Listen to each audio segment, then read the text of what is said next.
Dear students, आज हम लोग घटना चक्र के अगले प्रश्न पढ़ेंगे, जो कि घटना चक्र की सीरीज चल रही है। इसमें धीरे धीरे कुछ प्रश्नों के द्वारा आपको वनडे एग्ज़ाम की तैयारी कराई जा रही है। तो हम लोग सीधे प्रश्न पढ़ेंगे। पहला प्रश्न है, मौर्य काल के दौरान शिक्षा का सबसे प्रसिद्ध केंद्र निम्न में से कौन सा था?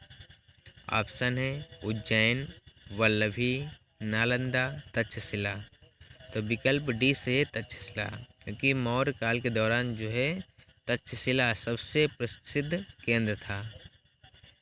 मौर्य काल में शिक्षा का सर्वाधिक प्रसिद्ध केंद्र तक्षशिला था। यहाँ विश्व भर से लोग पढ़ने आते थे। यह वर्तमान इस्लामाबाद, पाकिस्तान की राजधानी से कुछ ही दूरी पर पश्चिम में स्थित है। चंद्रगुप्त मौर्य ने सैनिक शिक्षा तक्षशिला से प्राप्त किया था। चाणक्य यहाँ का प्रसिद्ध आचार्य भी था। अगला प्रश्न है, अशोक ने अपने सभी अभिलेखों में एकरूपता से किस प्राकृत भाषा का प्रयोग किया है?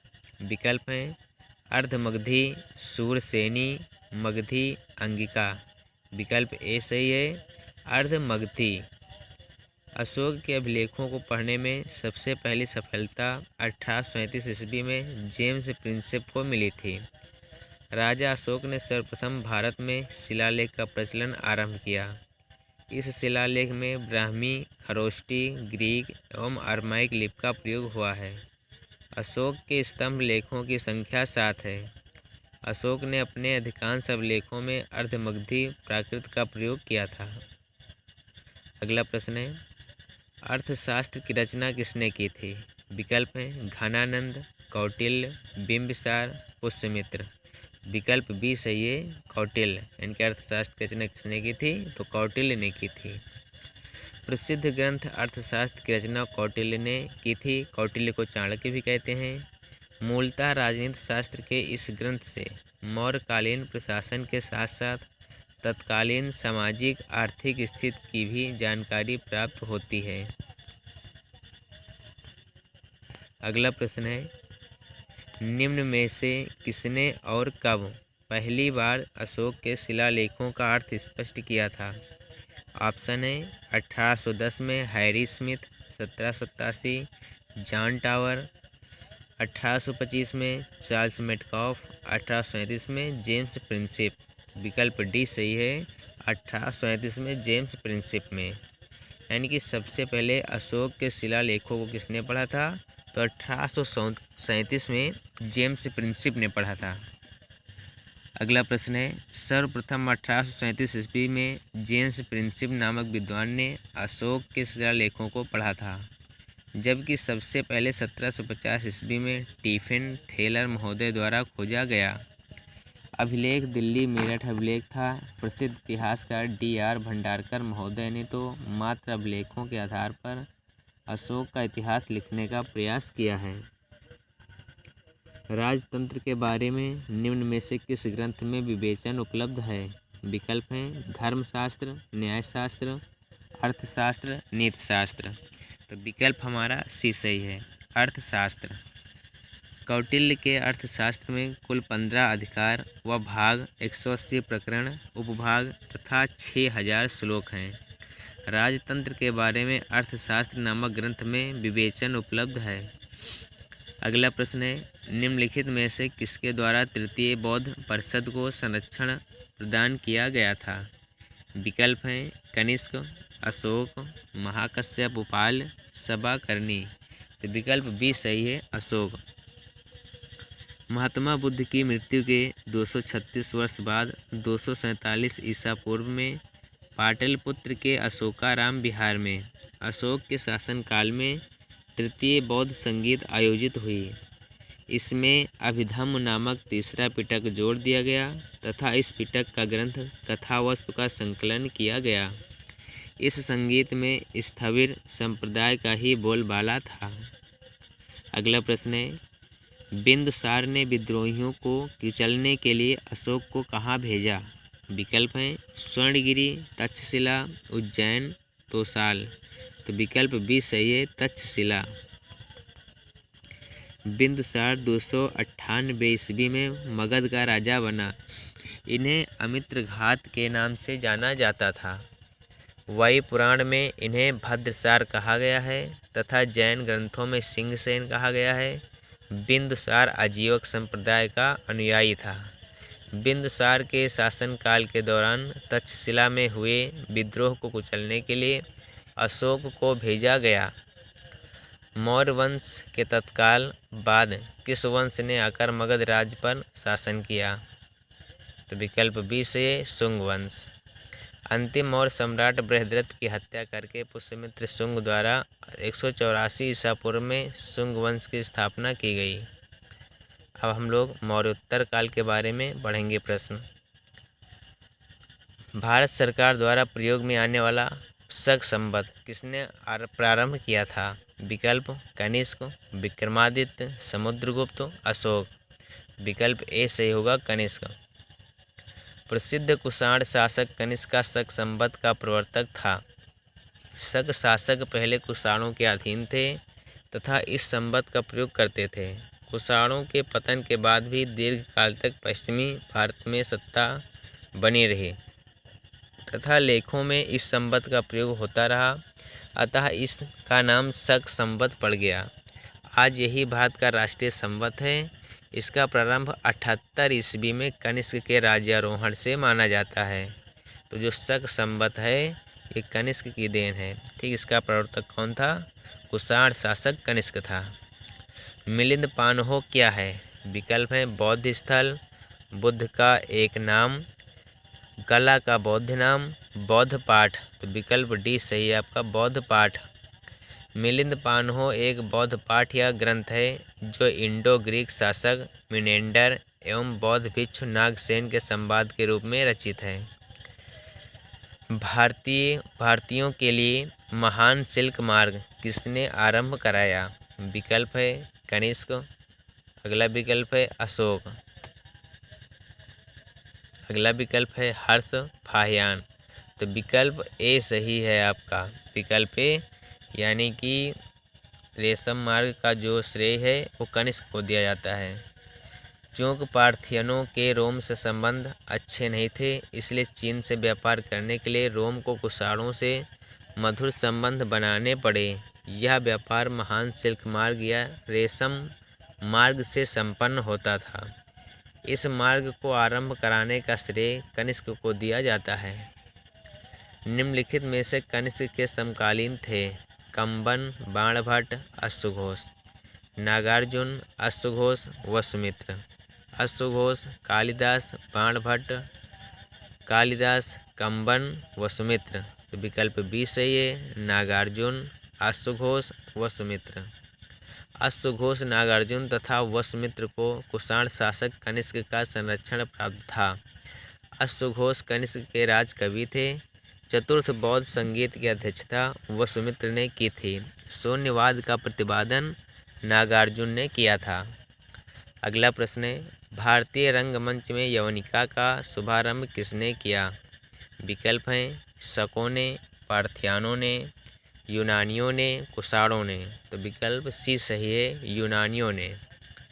संस्कृत नाटकों में पर्दे के लिए यवनिका शब्द आता है जो यूनानी भाषा से लिया गया है। भारतीय रंगमंच में यवनिका का शुभारंभ यूनानियों ने किया था।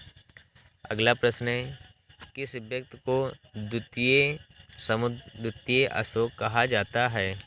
तो विकल्प हमारे हैं समुद्रगुप्त को, चंद्रगुप्त मौर्य को, कनिष्क को, हर्षवर्धन को। तो विकल्प सी सही है, कनिष्क को, यानी कनिष्क को द्वितीय अशोक कहा जाता है। चरक किसके राज चिकित्सक थे? तो विकल्प हैं आपके हर्ष के, चंद्रगुप्त मौर्य के, अशोक के, कनिष्क के। तो विकल्प डी सही है, कनिष्क के। चरक कनिष्क के राज चिकित्सक थे। इन्हें चिकित्सा का जनक कहा जाता है। इन्हें चिकित्सा की प्रत्येक विधा पर समान अधिकार था। इन्होंने चिकित्सा शास्त्रीय ग्रंथ चरक संहिता की रचना की। अगला प्रश्न है, गांधार कला किस काल में विकसित हुई थी? विकल्प हैं गुप्त काल में, मौर्य काल में, सातवाहनों के काल में, कुषाण काल में। तो विकल्प डी सही है, कुषाण काल में। गांधार कला कुषाण काल में विकसित हुई थी। गांधार कला की विषय वस्तु भारतीय थी, परंतु कला शैली यूनानी और रोमन थी। इसलिए गांधार कला को ग्रीको रोमन, ग्रीको बुद्धिस्ट या हिंदू यूनानी कला भी कहा जाता है। सर्वप्रथम गांधार नामक स्थान पर इसके प्रकट होने के कारण इसे गांधार कला भी कहा जाता है। अगला प्रश्न है, कुषाण काल में भारतीय और ग्रीक शैली के मिश्रण से विकसित कला विद्यालय को किस नाम से जाना जाता है? विकल्प हैं कुषाण कला, फारसी कला, गांधार कला, मुगल कला। विकल्प सी सही, गांधार कला। यूनानी रोमन कला को निम्नलिखित में से कहाँ स्थान प्राप्त हुआ है? विकल्प हैं एलोरा, गांधार, कलिंग, बौद्ध कला। तो विकल्प बी सही है आपका, गांधार कला। अगला प्रश्न है, कनिष्क किस वर्ष में राज सिंहासन पर आरूढ़ हुए? विकल्प हैं 108 ईस्वी में, 78 ईस्वी में, 58 ईस्वी में, 128 ईस्वी में। तो विकल्प बी सही है आपका, 78 ईस्वी में। कनिष्क जो है 78 ईस्वी में सिंहासन पर बैठा था। कुषाण शासक कनिष्क के राज्यारोहण की सर्वाधिक मान्य तिथि 78 ईस्वी है। इसी से शक संवत का प्रारंभ माना जाता है। अगला प्रश्न है, शक संवत किसने और कब शुरू किया था? विकल्प हैं कादफिसिस ने 58 ईसा पूर्व में, रुद्रदामन प्रथम ने 78 ईस्वी में। और अगला विकल्प है विक्रमादित्य ने 58 ईसा पूर्व में, कनिष्क ने 78 ईस्वी में। तो विकल्प डी सही है, कनिष्क ने 78 ईस्वी में। शक संवत का संस्थापक कनिष्क था, जिसके द्वारा इसे 78 ईस्वी में प्रारंभ किया गया था। अगला प्रश्न है, कुषाण काल में सबसे अधिक विकास किस क्षेत्र में हुआ था? विकल्प हैं धर्म, कला, साहित्य, वास्तुकला। तो विकल्प बी सही है, कला। कुषाण काल में सर्वाधिक विकास कला के क्षेत्र में हुआ। इस समय कला की दो शैलियाँ यथा मथुरा कला, गांधार कला का विकास हुआ। अगला प्रश्न है, कनिष्क की राजधानी थी। विकल्प हैं पुरुषपुर, बनारस, इलाहाबाद, सारनाथ। विकल्प ए सही है, पुरुषपुर। पाकिस्तान के पेशावर जिले को ही प्राचीन काल में पुरुषपुर नाम से जाना जाता था। कुषाण शासक कनिष्क ने इस नगर की स्थापना की तथा यहीं अपनी राजधानी बसाई। अगले प्रश्न है, लेखकों और पुस्तकों के निम्नलिखित जोड़ों में से कौन सा सही नहीं है? विकल्प डी सही नहीं है। विशाख दत्त के लेखक मुद्रा राक्षस पुस्तक, यानी कि विशाख दत्त जो है मुद्रा राक्षस पुस्तक के लेखक हैं। कौटिल्य ने अर्थशास्त्र की रचना की है। मेगास्थनीज ने इंडिका की रचना की है। नागार्जुन ने ध्रुवस्वामिनी की रचना नहीं की है, क्योंकि ध्रुवस्वामिनी की रचना जयशंकर प्रसाद ने की है। माध्यमिक दर्शन के प्रसिद्ध आचार्य नागार्जुन कनिष्क की राजसभा में निवास करते थे। उन्होंने प्रज्ञापारमित्र सूत्र की रचना की थी, जिसमें शून्यवाद, सापेक्षवाद का प्रतिपादन है। ध्रुवस्वामिनी के लेखक जयशंकर प्रसाद हैं, नागार्जुन नहीं। निम्नलिखित साहित्यिक कृतियों को उनके लेखकों के साथ मिलान करिए। कविराज मार्ग, महावीराचार्य, आद्य पुराण, शाकटायन, गणित सारा समग्र, अमोघ वर्ष, अमोघ वृद्धि, जिनसेन। तो विकल्प आपका सी सही है, यानी कि कविराज मार्ग जो है अमोघ वर्ष से हो जाएगा, फिर आद्य पुराण जिनसेन से हो जाएगा, और फिर गणित सारा समग्र महावीराचार्य से हो जाएगा, अमोघ वृद्धि शाकटायन से हो जाएगा। कविराज मार्ग, अमोघ वर्ष, आद्य पुराण, जिनसेन, गणित सार समग्र, गणित सारा समग्र, महावीराचार्य, अमोघ वृद्धि शाकटायन। किस संग्रहालय में कुषाण की मूर्तियों का संग्रह अधिक मात्रा में है? विकल्प है मथुरा संग्रहालय, बम्बई संग्रहालय, मद्रास संग्रहालय, दिल्ली संग्रहालय। तो विकल्प ए सही है, मथुरा संग्रहालय। मथुरा संग्रहालय में कुषाण की मूर्तियों का संग्रह अधिक मात्रा में है।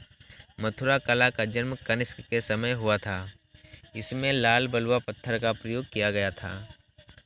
अगला प्रश्न है, ग्रेगोरियन कैलेंडर के अनुसार वर्ष के कितने महीनों के नाम रोम के सम्राटों के नामों पर रखे गए हैं? तो विकल्प सी सही है, 2। ग्रेगोरियन कैलेंडर के अनुसार वर्ष के 2 महीनों के नाम रोम के सम्राटों के नाम पर रखे गए हैं। जुलाई जूलियस सीजर के नाम पर, अगस्त अगस्टस के नाम पर। अगले प्रश्न है, निम्न के जोड़े बनाइए। विक्रम संवत 248, शक संवत 320 दिया गया है, कलचुरी संवत 58 BC, गुप्त संवत 78 AD। तो यहाँ पर देखिए जो विक्रम संवत है वो वास्तव में 58 BC दिया गया है। BC का मतलब before Christ, before the Christ, ठीक। तो यानी कि ईसा पूर्व हो जाएगा BC का मतलब। तो वास्तव में विक्रम संवत 57 ईसा पूर्व का है। शक संवत जो 78 AD का है, कलचुरी संवत 248 AD का है, गुप्त संवत 320 AD का है, यानी कि 319 ईस्वी में। निम्नलिखित में से वो महानतम कुषाण नेता कौन था जो बौद्ध बन गया था? विकल्प हैं कुजाला, बीमा, कनिष्क, कदाफिसेस। तो विकल्प सी सही है, कनिष्क। महानतम कुषाण शासक कनिष्क था। प्रारंभ में वह शैव था परंतु बाद में बौद्ध बन गया था। ईसा पूर्व द्वितीय शती में कागज बनाने की कला को किसने खोजा था? विकल्प हैं चीनियों ने, रोमनों ने, ग्रीकों ने, मंगोलों ने। तो विकल्प ए सही है, चीनियों ने। ईसा पूर्व द्वितीय शती में कागज बनाने की कला को चीनियों ने खोजा था। पुरुषपुर निम्नलिखित में से किसका दूसरा नाम है? विकल्प पटना, पाटलिपुत्र, पेशावर, पंजाब। तो विकल्प सी सही है, पेशावर। पाकिस्तान का पेशावर जिले को ही प्राचीन समय में पुरुषपुर का नाम से प्रसिद्ध था। कुषाण शासक कनिष्क ने इस नगर की स्थापना की तथा यहीं अपनी राजधानी बसाया। अगला प्रश्न है, कुषाण काल के दौरान मूर्तिकला की गांधार शैली निम्नलिखित में से किसका मिश्रण है? विकल्प हैं भारत इस्लाम शैली का, भारत फारस शैली का, भारत चीन शैली का, भारत ग्रीक यानी कि यूनान शैली का। विकल्प डी सही है, भारत ग्रीक शैली का। कुषाण काल मुख्यतः कनिष्क के समय के दौरान मूर्तिकला की गांधार शैली भारत ग्रीक शैली का मिश्रण है। इसका केंद्र बिंदु गांधार था, अतः इसे गांधार कला शैली भी कहा जाता है। इसमें बुद्ध एवं बोधिसत्वों की मूर्तियां काले स्लेटी पाषाण से बनाई गई हैं। कला की गांधार शैली किसके शासनकाल में पनपी थी? विकल्प हैं हर्ष, अशोक, कनिष्क, चंद्रगुप्त द्वितीय। तो विकल्प सी सही है, कनिष्क, यानी कनिष्क के ही शासनकाल में गांधार शैली पनपी थी। भारतीय और यूनानी कला के अभिलक्षणों को समन्वित करने वाली कला शैली का क्या नाम है? विकल्प शिखर, वर्ण, नगन, गांधार। तो विकल्प डी से गांधार। भारत का राष्ट्रीय पंचांग किस काल पर आधारित है? विक्रम काल, कली काल, शवक काल, उपर्युक्त में से कोई नहीं। तो विकल्प सी सही है, शक काल। राष्ट्रीय पंचांग शक काल पर आधारित है। इस संवत का प्रवर्तक कुषाण शासक कनिष्क था। इसका समय 78 ईस्वी माना जाता है। अगला प्रश्न है, कनिष्क के शासन काल में रहने वाले साहित्यकार थे? नागार्जुन और अश्वघोष, वसुमित्र और अश्वघोष, चरक और सुश्रुत, अश्वघोष और कालिदास। विकल्प ए सही है, नागार्जुन और अश्वघोष। अगला प्रश्न, कनिष्क के शासनकाल में रहने वाले नागार्जुनों और अश्वघोष दो प्रमुख साहित्यकार थे। वसुमित्र भी कनिष्क के दरबार में रहता था परंतु वह साहित्यकार नहीं था। सातवाहनों ने पहले स्थानीय अधिकारियों के रूप में काम किया था। विकल्प है नंदों के अधीन, मौर्यों के अधीन, चोलों के अधीन, चेरों के अधीन। विकल्प बी सही है, मौर्यों के अधीन। सातवाहनों ने मौर्यों के अधीन स्थानीय अधिकारियों के रूप में काम किया। अगला प्रश्न है, सातवाहन वंश का महानतम शासक किससे माना जाता है? विकल्प हैं श्री सातकर्णी को, गौतमीपुत्र सातकर्णी को, वशिष्ठ पुत्र पुलमावी को, यज्ञश्री सातकर्णी को। विकल्प बी सही होगा, गौतमी पुत्र सातकर्णी। सातवाहन वंश की स्थापना सिमुक ने किया था। इस वंश का महानतम शासक गौतमी पुत्र सातकर्णी था, जिन्हें पश्चिम का स्वामी कहा जाता है। नासिक प्रशस्त में उल्लेख मिलता है कि उसके वाहनों अश्वों ने तीनों समुद्रों का जल पिया था। 30 समुद्र तोय पीत वाहन। अगला प्रश्न है, प्राचीन काल में निम्नलिखित में से कौन कलिंग का एक महान शासक था? विकल्प हैं अजातशत्रु, बिंदुसार, खारवेल, मयूर शर्मन। विकल्प सी से खारवेल। अगला प्रश्न, प्राचीन काल में खारवेल कलिंग का एक महान शासक था। खारवेल कलिंग का वीर एवं प्रतापी शासक था। इसके बारे में हमारी जानकारी का मुख्य स्रोत हाथी गुम्फा अभिलेख है। यह 2वीं सदी ईसा पूर्व में शासक हुआ था तथा इसका संबंध खारवेल के चेदी वंश से था। इसने अनेक विजय प्राप्त की, जिनमें मगध के शासक बृहस्पति मित्र पर तथा दक्षिण के सातवाहन शासक सातकर्णी पर विजय प्रमुख हैं। यह जैन तीर्थंकरों की मूर्ति को मगध से कलिंग ले जाने में सफल रहा। इसने कृषि हेतु नहरों का निर्माण करवाया। प्राचीन नदी के दोनों तटों पर महाविजय प्रसाद नामक महल बनवाया। यह जैन धर्म का अनुयायी था। इसने ऐरा, महाराज, मेघवाहन, कलिंगाधिपति आदि उपाधियां धारण की। तो डियर स्टूडेंट्स, अब हम लोग जो है अगले पार्ट में कुछ कुछ करके प्रश्नों को पढ़ेंगे, ताकि पढ़ने में कुछ भी ज़्यादा उबाऊ माहौल न बने। थोड़े प्रश्न पढ़ें, हम लोग जो है आराम से पढ़ें। अगर आप लोग जो इसको ज़्यादा स्पीड से देखना चाहते हैं तो प्ले स्पीड 1.5 या 2 गुना पर कर सकते हैं और जल्दी ही इस क्लास को अंतिम रूप तक कम समय में देख सकते हैं। थैंक्स।